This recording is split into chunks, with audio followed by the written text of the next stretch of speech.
Hi there, thanks, and welcome everybody, those of you that are online with us today. Here's our agenda and our plan. We're first just going to talk a little bit about the history of the recognition system, an introduction to it, a timeline for when to apply and when you'll hear your results of your application. Shanae will talk about our ERAT system, which debuted last year, and we're continuing on with a new and improved system this year. Cami will review the criteria, which has changed a little bit. There are some additions and modifications.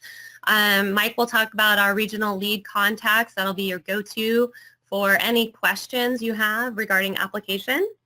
And then some frequently asked questions and common pitfalls we've seen over the last 2 years of implementing this recognition system, and then we'll have time for some questions possibly. So like we alluded to, this is our 3rd year of the recognition system. In 2016, we had 509 schools apply for our very first year, which we're super excited about.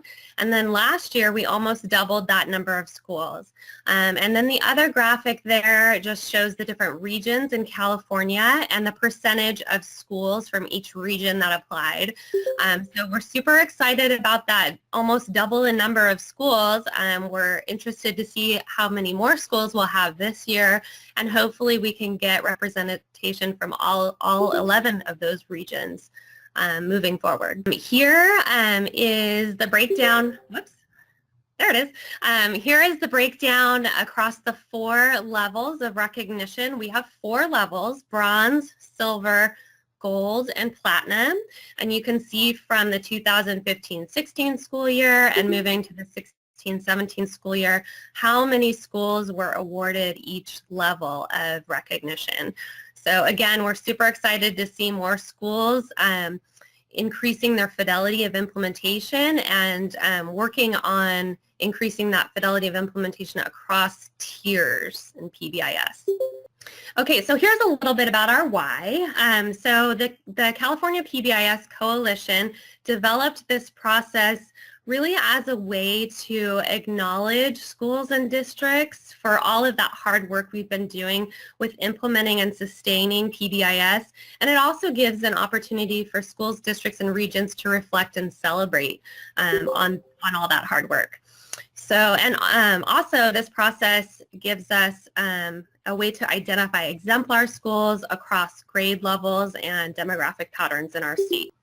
Acknowledgements. So here are a few different ways which acknowledgement can happen via the recognition process. From the CPC, once we review the applications, you'll receive an email indicating which level of recognition you have completed or been approved for, and also an electronic decal. So with that electronic decal, you can do whatever you wish, but we encourage you to display that on your website, put it in school communications, and we've also seen districts and regions give out plaques for schools to display in their school buildings.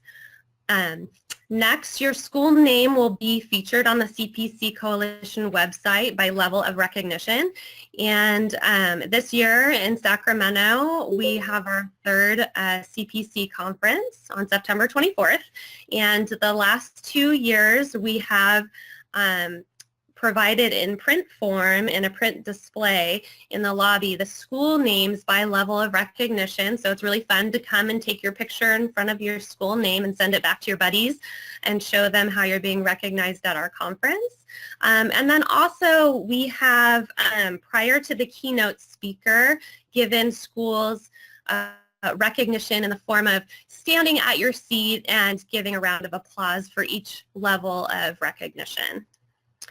So what we would hope from schools that are on the receiving end of recognition is that you please display that information of what level you've been recognized for, which allows people from other schools and districts to identify what level of recognition you've received, and also for those schools that look similar to yours and know that you, for instance, received a gold level of implementation and want to visit a gold school that looks like them and have conversations about how you achieved that level of implementation. And so we hope that they can identify you by your recognition status and have conversations, and hopefully that you can help them in sharing materials and data and tips for how to make implementation work and sustain across the tiers. Here's a slide that shows our application process timeline.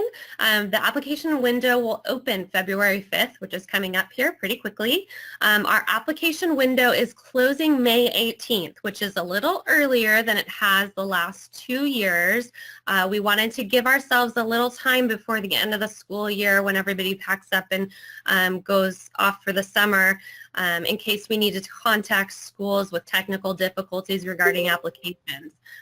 Letters of notification on your level of recognition will go out August 3rd. We plan to post on the website September 1st the different levels and schools for each level. And then again, the conference acknowledgements. If you're able to attend the conference, you'll be seeing those September 4th. So preparing for the online application will be available at pbisca.org, like we said, February 5th. And you go ahead and click the next few. There's a couple other pieces before you apply. You'll want to make sure you have an external reviewer. A lot of our criteria is based on the tiered Fidelity inventory, which you can find out more information about at pbisapps.org. And you need an external reviewer to help your PBIS teams score your tiered Fidelity inventory, or the TFI. And new last year to our recognition process was something called the External Reviewer Authorization Training.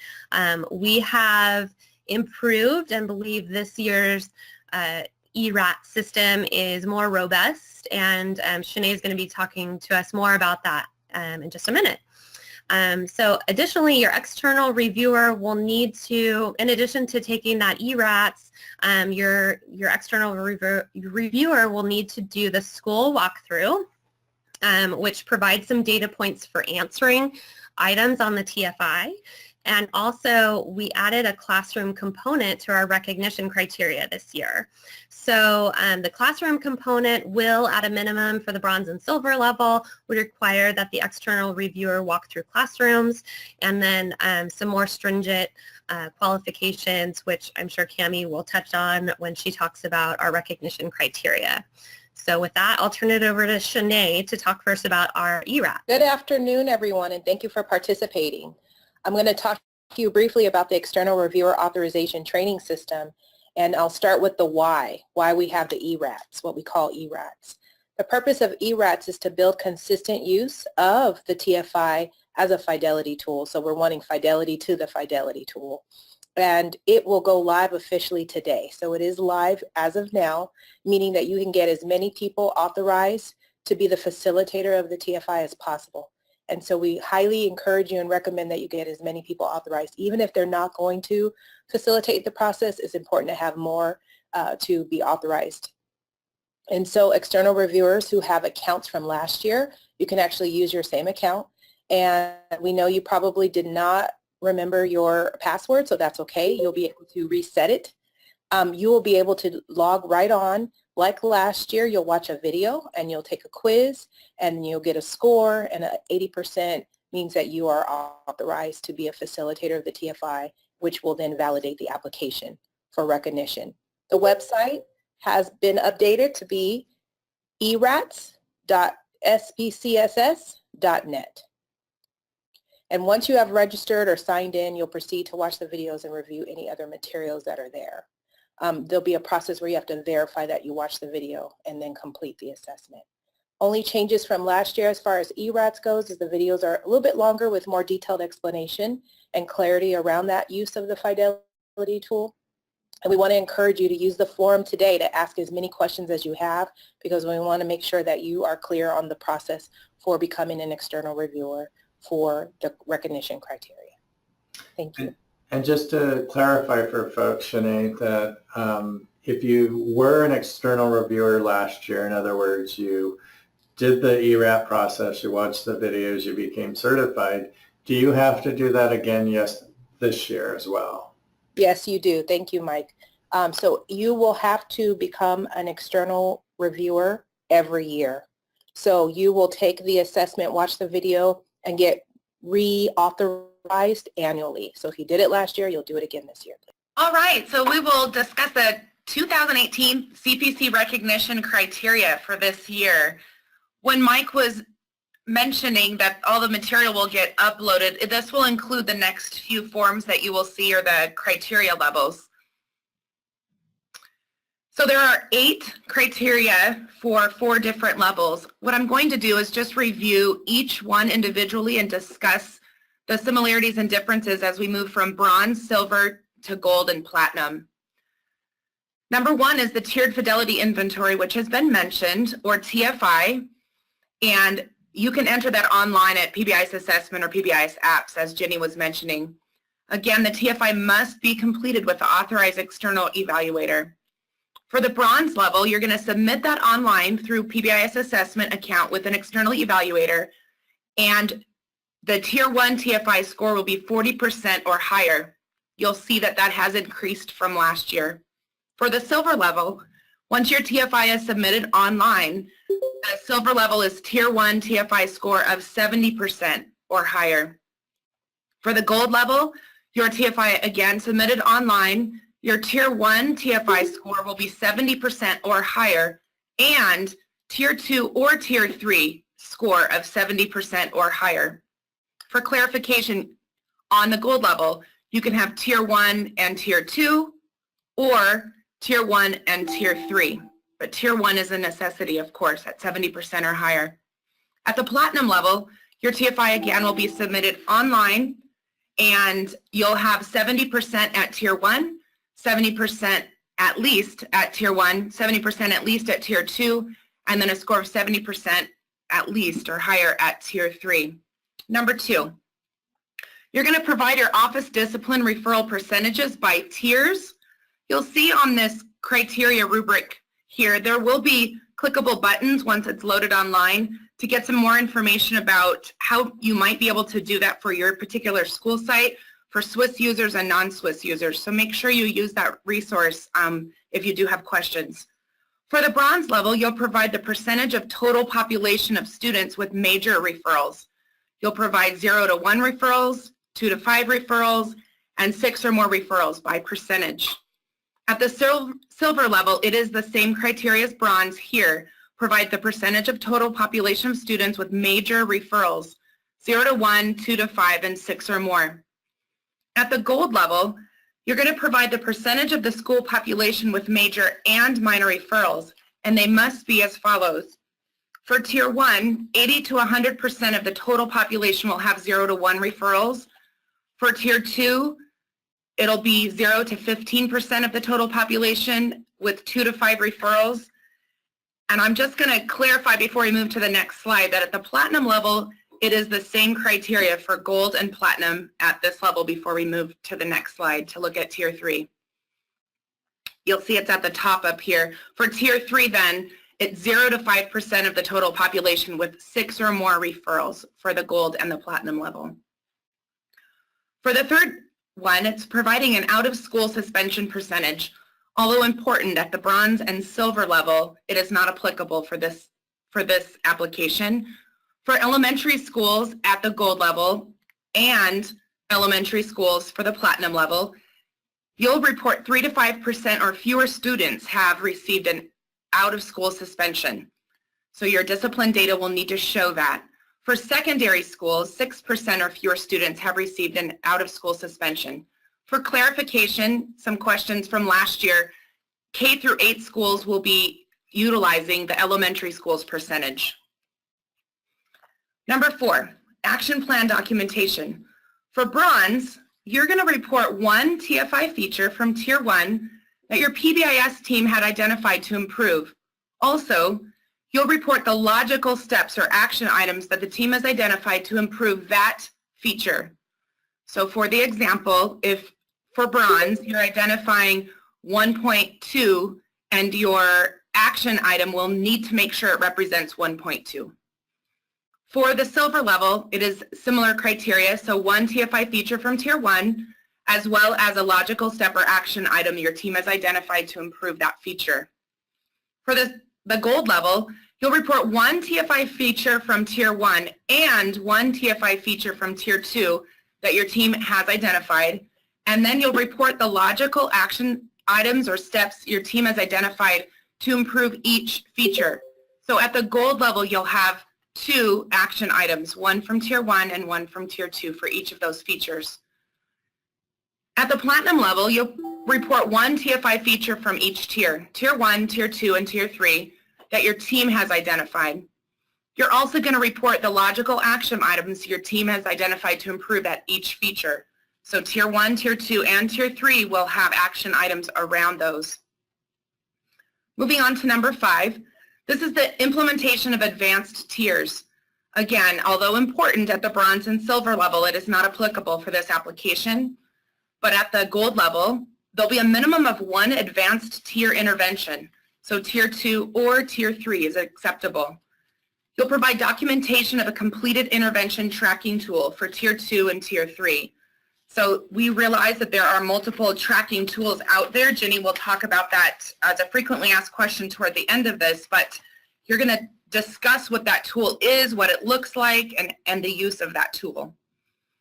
And so then for the platinum level, a minimum of 2 interventions will be in place at Tier 2, and a minimum of 1 intervention will be in place at Tier 3.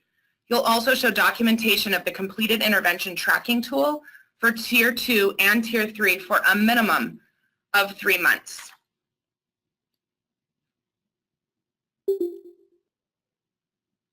We can move slides. All right, and number 6. You're going to provide the advanced tier student data. For bronze and silver, it isn't applicable for the application. At the gold level, you'll provide documentation that 3 to 17% of your students are receiving Tier 2 or Tier 3 supports, and that 70% of those students are responding. So however it is that you're tracking those supports, which you will have looked at for question 5, you're going to make sure that you're providing supports to 3 to 17% at Tier 2 and Tier 3, and that 70% are responding for this gold level. For platinum, you're going to show documentation that 5 to 15% of your students are receiving Tier 2 supports, and that 70% of those students are responding to each Tier 2 intervention. There will be multiple Tier 2 interventions you'll be taking a look at. Also, documentation that 1 to 5% of students are receiving Tier 3 supports, and that 70% of those students are responding to each Tier 3 intervention. Number 7, evidence of academic impact. Again, although important at the bronze and silver level, it's not applicable for this application. At the gold level, you'll write a short summary of how your school has been sustaining academic outcomes for the past 3 or more years. It is good to note these dates on here. So it would have been 2014-15, 2015-16, and 2016-17. Make note that this current school year that we're in, 2017-18, is not to be used this year for this application since we don't have a final reporting for academics for this year. The criteria at this level as well for platinum is the short summary of how your school has been sustaining academic outcomes for the past 3 or more years, starting in 2014 through 2016-17. And as Jenny noted, what's new this year is a classroom walkthrough. So the school and classroom walkthrough, the external reviewer will be doing a walkthrough at your school like last year if you'd completed a TFI. However, you'll see that for bronze, the external reviewer has visited classrooms. You'll see also on this form, samples of an evidence-based practice classroom walkthrough tool will be found here. It will be interactive. You'll be able to go there. Also, evidence-based classroom assessments are based on the document supporting and responding to behavior document found here. It'll be live. I'll show you what this looks like at the next slide. For bronze and silver, silver is similar to bronze or the same, so the external reviewer will have visited classrooms. If you look at the gold level for the classroom and school walkthrough, the external reviewer will visit at least 10% of classrooms. Of those classrooms visited, 80% will have demonstrated at least 3 evidence-based classroom practices. I'll show you an example, like I mentioned, of what that looks like. The samples will be found below. There'll be documents that you can link into. And for the platinum level, the external reviewer will have visited at least 10% of classrooms. All of the classrooms visited will have demonstrated 4 or more evidence-based classroom practices. Here's an example that we will also post with others of the criteria for each practice, but these are the evidence-based classroom practices that we're looking for this number 8 on the application. So classroom expectations and the examples of what that looks like on the right of that there. So the classroom expectations are created, they're posted, and they align with the school-wide expectations. I won't read through each one of these, but you can see that those are the criteria for each of those practices. So number 1, classroom expectations. Number 2, the classroom procedures and routines, and specifically what that looks like in the classroom is listed to the right. Encouraging the use or the expected behavior, encouraging expected behavior provides specific positive feedback. And again, what the observer will be looking for in those classrooms for each of these practices. Discouraging inappropriate behavior. So we talk about that all the time in this work. There's some questions. So this checklist will help the observer take a look and see what they're looking for here. As well as number 5, active supervision and what that looks like in the classroom. So when your external reviewer is walking through, they'll have those this to reference in that work. And then this is the document here, supporting and responding to behavior, that was referenced in the rubric of criteria, and you can find that at pbis.org, and it is an awesome document if you haven't used it already. Okay, thank you, Cami. So a new addition to this year too is a regional lead contact person, and you can see on the left-hand side of the slide, the state is divided up into 11 service regions through the County Superintendents Association. To save myself and save Liz the hundreds of phone calls and questions we get, we thought this year we would divide up your support regionally. So posted on February 5th, you'll see if you're from Plumas County, you might be assigned to somebody in Region 3, or you might be assigned to someone in Region 4. So the counties won't necessarily equate directly to each region, but you'll see when you visit our website, there'll be a list of California Coalition representatives who will support your region.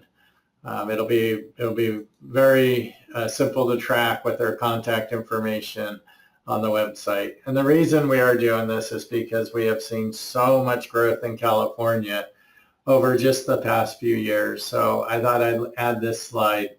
You can see now we're at about 2,600 schools in the state implementing PBIS that are using the technical assistance and the PBIS applications website. So these are people who are using the TFI or Swiss or the SET site through the University of Oregon. So we know there's 2,600, and those are the alternative education schools. And then general education, you can see that's around 2,400. What's also really exciting about this this slide, as you can see, more alternative education sites are added and starting to do PBIS. So once again, each region will have a lead liaison. Those will be posted on February 5th at pbisca.org. The individuals will be there available to you if you have any questions.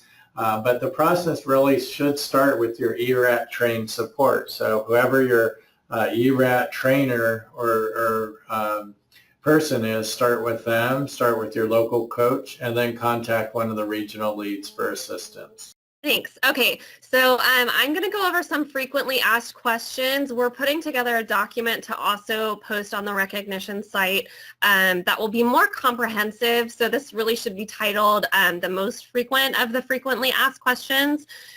So one being, how long will it take me to complete an application online? So given that you've already got all your data in front of you, if you're applying for bronze or silver, it should take about 10 minutes. Gold or platinum, because there are some short answers that are required, will take you a little bit longer, maybe 25 minutes. The next thing lots of people wonder about or discover in the middle of applying is, can I start and stop during my application? Meaning, can I log into an application, start filling it out, and then come back to it later? This is not recommended. It is a Google form, so if you close out of Google form, you will lose your answers and have to start over again. So our recommendation is to be prepared with all of the data outlined in the criteria document, and set aside enough time so that you can work through the entire application from beginning to end. Academic outcomes, there's a couple more points if you want to forward two more. A couple of, we've had questions around why do we have to report academic outcomes, and so that being that PBIS is really behavioral support, but the conceptual framework of PBIS supports that when schools are implementing PBIS with Fidelity over time, that we will see an impact to academic outcomes, and that's what we're looking for, the evidence of that in the gold and platinum levels. So then the next question is always, what are academic outcomes that we should be reporting in this section? So some options that will definitely qualify are state test scores, any curriculum-based measures. Be specific here. Don't just say we use curriculum-based measures and saw improvement.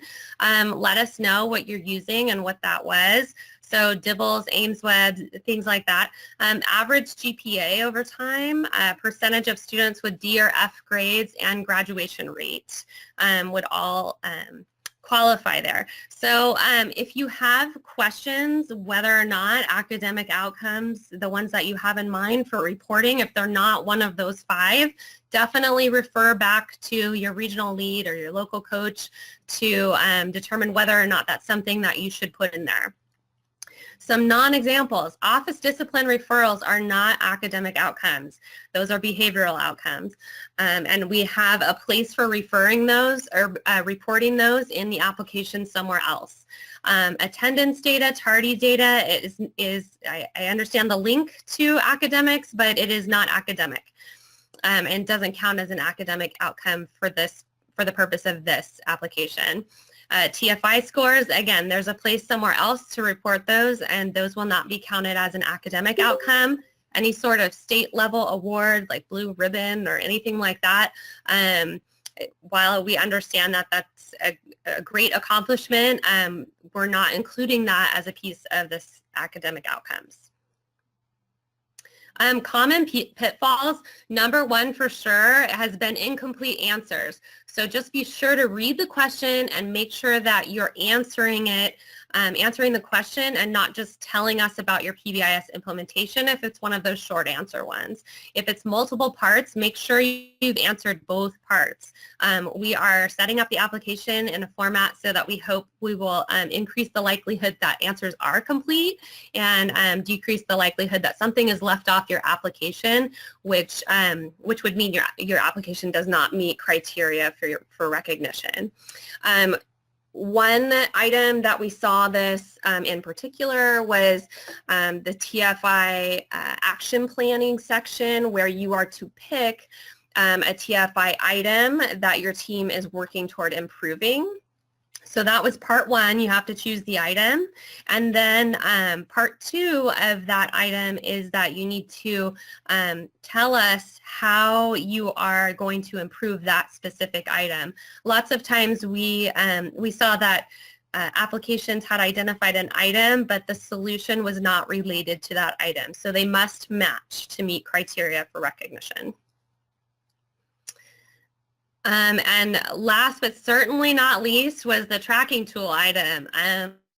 This was a huge area where we got the most variation, and we're hoping to clean that up. Tracking tool for Tier 2 and or Tier 3 and data regarding students in the tiers. So we're looking for you to describe what your tracking tool is with enough specificity so we understand that you're actually tracking students in intervention. And make sure that we don't need a description of the intervention or the team that provides that Tier 2 and Tier 3 support to student or tracking of students. We just want to hear about the tracking tool. So just to be clear, the tracking tool is something that helps track students that are in different levels of intervention. So a couple of non-examples of tracking tools. The School-Wide Information System, SWIS, is a tracking tool of office discipline referrals. It does not track students in intervention. It only tracks students with referrals. So that would not be an example of a tracking tool. And then also check-in, check-out is an intervention. It's not a tracking tool. Here's one sample answer that I made up. It's a kind of mishmash of a bunch of answers we got on applications last year. So it says, we use a Google Sheet to track students in various Tier 2 and Tier 3 interventions. We have predetermined cut points for data to indicate when additional intervention is needed, and the Google Sheet helps organize students into intervention and track whether or not the students are being successful. So then the second part of that answer, so there's your description of the tracking tool, and the second part of that answer is the data piece. So of the students with Tier 2 intervention, and they say how many have experienced success, Tier 2 and Tier 3. Certainly there could be a lot more detail and most of you provided, and most of those who applied and described their tracking tool provided a lot more a description and specificity of what their Tier 2, 3 tracking tool look like, and that's great. And we like that. Describe a really clear picture of what that looks like. But just avoid describing interventions or teams.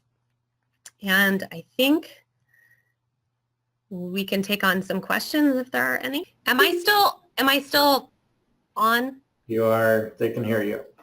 Can I? Okay. One other thing that I wrote down as Cami was talking, the TFI score, this one was actually another one. People were asking which one do they report in the application, and we actually verify the TFI scores and we look at the most recent score. So make sure you're reporting the most recent score in the application.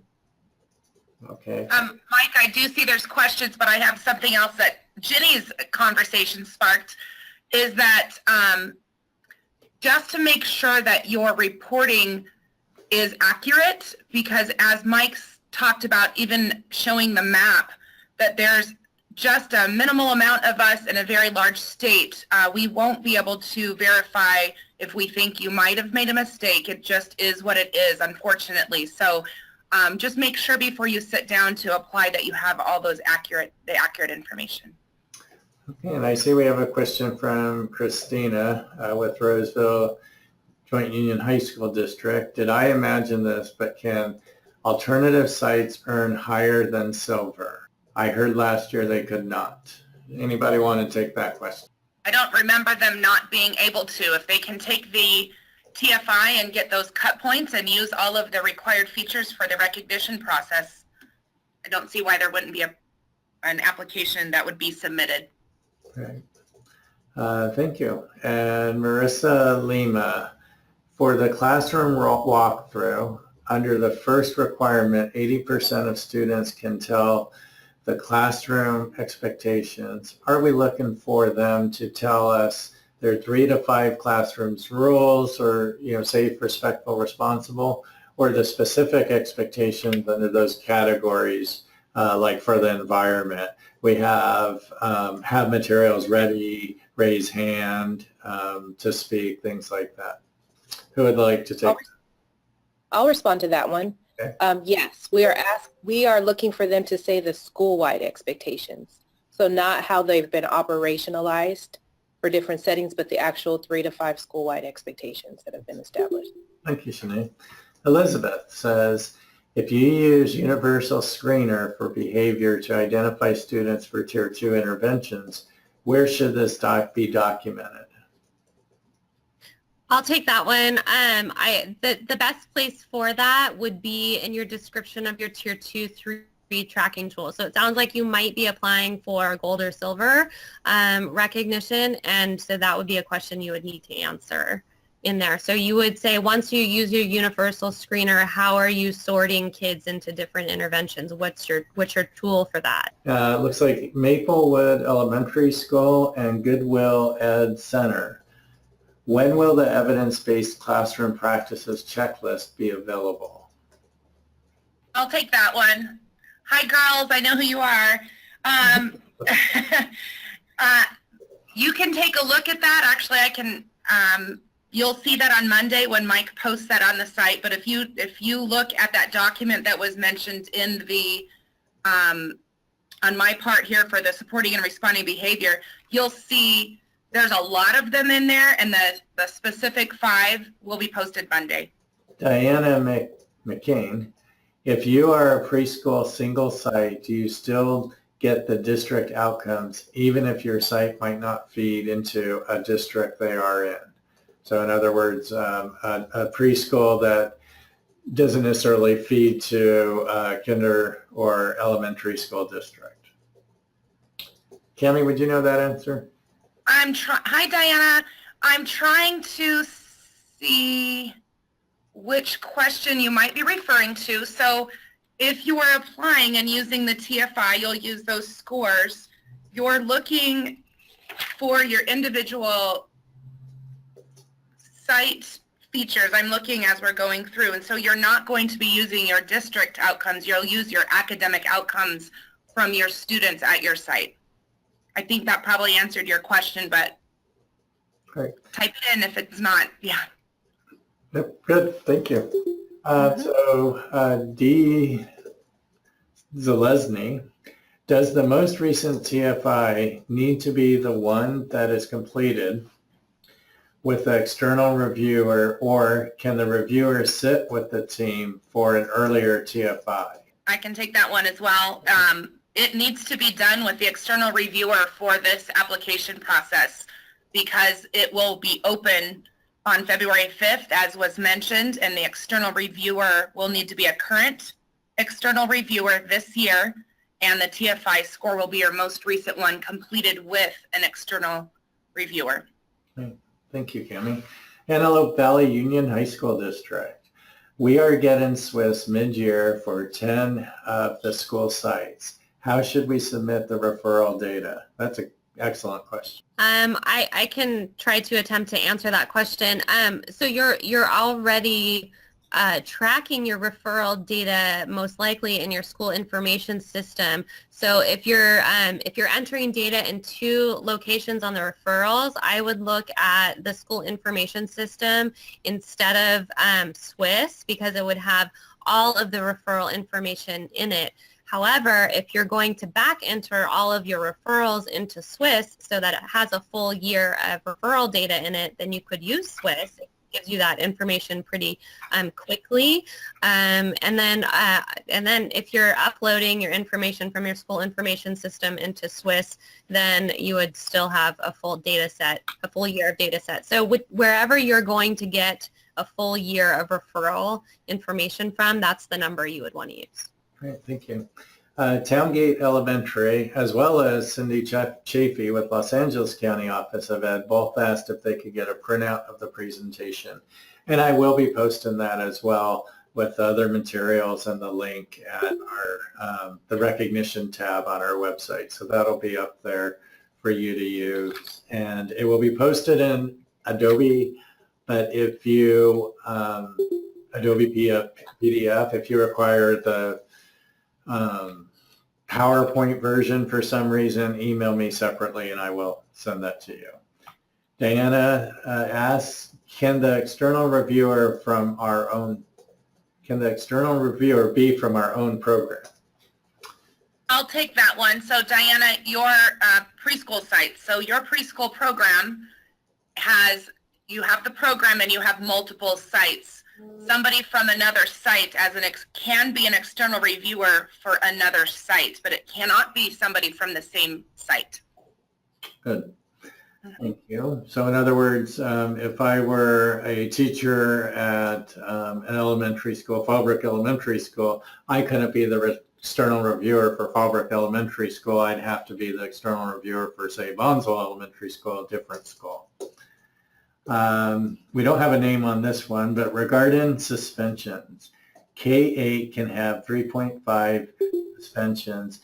Is that the total or by student? Example, a school of 664 can have 23 students who have been suspended, or is it 23 suspensions total? It's the percentage of suspensions, not students.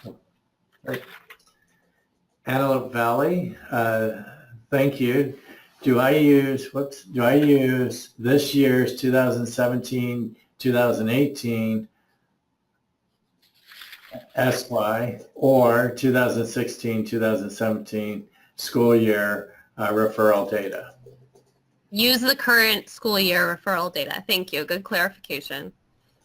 And again, Liz is documenting all of these frequently asked questions, so we will have the questions and answers also posted on the website. Back to Antelope. I love that Antelope's so active with questions. It's awesome. I am a district office coordinator. Can I be an external reviewer? I'll answer. Yes, Yes. Yes, as long as you go through the training. We would love for you to do that. I love that idea too, because it helps the district really get an understanding of the features. So fantastic. Mike, I need to clarify for the waiting for name in our chat bar here. Okay. I'm thinking that I'm rereading the question. I scrolled back up to reread. So I'll read it out loud for those of you just listening. It said regarding suspension. So that's the question on number 3. When you're able to look at the document, K through 8 can have 3.5% suspensions. And on the document, which I realize you're not looking at because it's not posted yet, I'll read you the criteria for gold. For elementary schools, 3.5% or fewer students have received an office or out-of-school suspension, and then for secondary, it's 6% or fewer students. So it is the students you're looking at for the percentage of students. I hope that was clarifying, and please ask again if that was not helpful. Excellent. Mm-hmm. Thank you. We use, Debbie asks, we use current year suspensions data, but track academic data since 14-15. Yes. So the academic data, we wanted 3 years of academic trend, and the recognition committee was concerned that schools wouldn't be able to submit academic data since we are asking for that information before the end of the school year, and a lot of schools last year wanted to use their state testing results as their academic outcome indicator. Thank you, Jenny. Morgan asks, would an Excel and an explanation of how we use it be good enough for a tracking tool for tier 2 check-in, check-out interventions? In other words, it sounds like they're not using the University of Oregon check-in, check-out, but they're using an Excel spreadsheet with an explanation of what they do. Anybody want to answer that one? So for the tracking tool, if I'm understanding the question, would an explanation of how we use it? So the tracking tool itself, and again, I realize you're not looking at it. I'm going to flip to this question of providing advanced tier student data. No, that's not that one. Sorry. See, you're not looking at it, and I'm flipping to it. Yeah, thank you, Mike. I appreciate that. So this one It's item 5. There we go. I appreciate. Thank you. So the minimum of one advanced tier. So the documentation of a completed intervention tracking tool, what Jenny was mentioning, and Jenny, please jump in, is that we're interested in how you're using a tracking tool to document how students are receiving interventions, not necessarily the intervention of tier 2 check-in, check-out, and how you're using just that, but the tracking tool at how you're collecting that information, as well as then you could, the percentage that they're receiving success at each of those interventions. Great, thank you. Looks like there are no more questions. I'll just pause for a second and give you a chance. If you had any additional questions, please put them up in the chat box. And then I have a few reminders. So Marcus, please clarify once again, is it the reduction of total suspensions or the number of students suspended, meaning that a student can't be counted twice?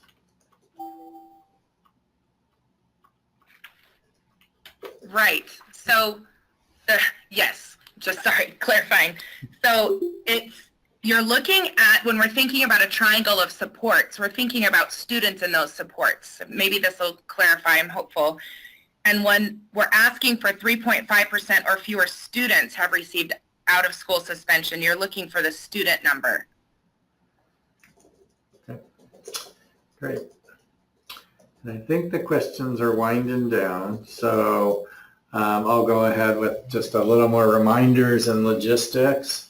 Once again, I will start posting this webinar, PowerPoints, forms, things like that will become available by Monday on the website. That does not mean the recognition application will be ready. The application process won't be available. In other words, you can't log in on Monday and start doing your application.